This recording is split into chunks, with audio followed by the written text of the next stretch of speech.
Hello, we're back from Norway where the summer is gone and it's getting colder every day. Hopefully, the snow will stay away for a little while longer. Before the news, we'll give a brief rundown of the different segments in the program. Norway Today has visited one of the many wine bars, cafes, which is so popular right now. We shall hear about some of the difficulties of having two official languages in Norway, and then we'll meet perhaps the most popular and best-selling painter in our country at the moment. Then we're going up north to a small fishing community. And finally, in our program, we'd like to give you a taste of local talent from a talent show. But first, let's have a look at the news. There's been a dramatic increase in the number of political asylum applicants coming to Norway. The government is going to toughen the rules for these applicants.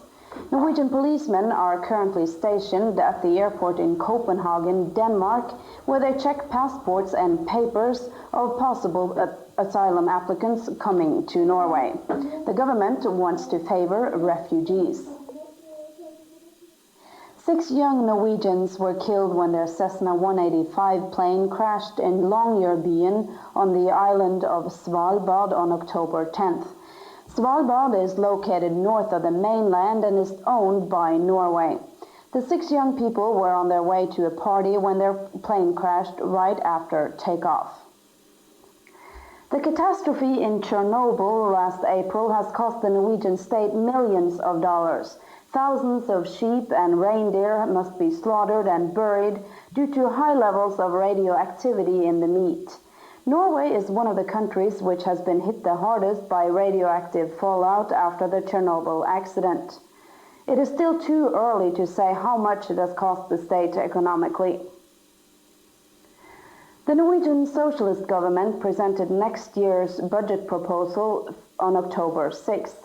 Among other reforms, the government wants to introduce a progressive gross income tax. The non-socialist coalition parties are likely not to accept the budget proposal. The government in Norway is likely to open up for commercial radio next year. Commercials on both radio and television are currently illegal in Norway. There is only one national network which is owned by the state. This year's Nobel Peace Prize winner Elie Wiesel will come to Norway on December 10th to receive the prize. The Norwegian Nobel Committee found that the American author is one of the most important human rights activists in the world. The prize amounts to 2 million Swedish kroners, which is about 300,000 American dollars. Who discovered America? Was it Columbus? Or was it the Viking Leif Erikson? Or was it the Irish? This has been an item on the UN General Assembly's agenda in New York for the last 4 years. The new president of the General Assembly, who is the Minister of Foreign Affairs in Bangladesh, has removed the item from the agenda. As long as America has been discovered, the subject does not have to be on the agenda, the president said. We're going to leave the news and take a look at a very popular trend here in Norway these days.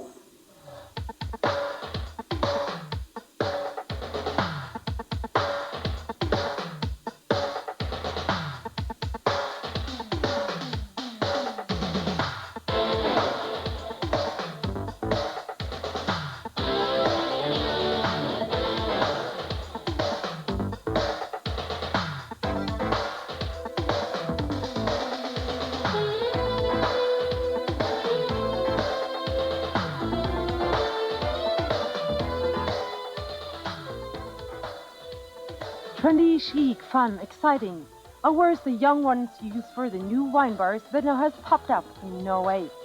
Only the last 3-4 years, cafes has become the new in places where people are going out. The number of such cafes has exploded in the big cities in Norway, and they exist at almost every corner. They represent their own culture, create their own fashion and language slang. Each cafe has their own current music as disco, rock or jazz rock. They're now so popular that at weekends it's difficult to get into the cafes.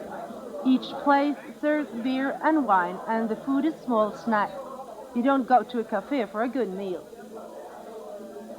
friendly places always seem to attract us in some certain kind of way. Here you have to talk to people, otherwise you can just go home. As a 39-year-old, the alternatives are very few. I'm too young for a discotheque and too old for the old-timers. So the cafe life is just in between and suits me perfectly. The manager of this place is Inga Johansson, 27 years old. She has her high academic education but has chosen to work at the cafe. This is the future really, because you can earn a lot of money, and for the moment here in Norway it's a new trend and people love it and they come to your place and so on, and I think you can make a good life out of it.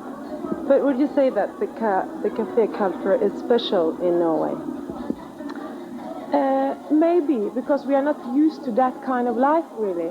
In England you have the pubs, you live your life in the pub, or not all your life, but you are very fond of going out in that way. Here in Norway we are not used to it, so I think it has developed in another gender than in the rest of Europe, maybe, but I don't know.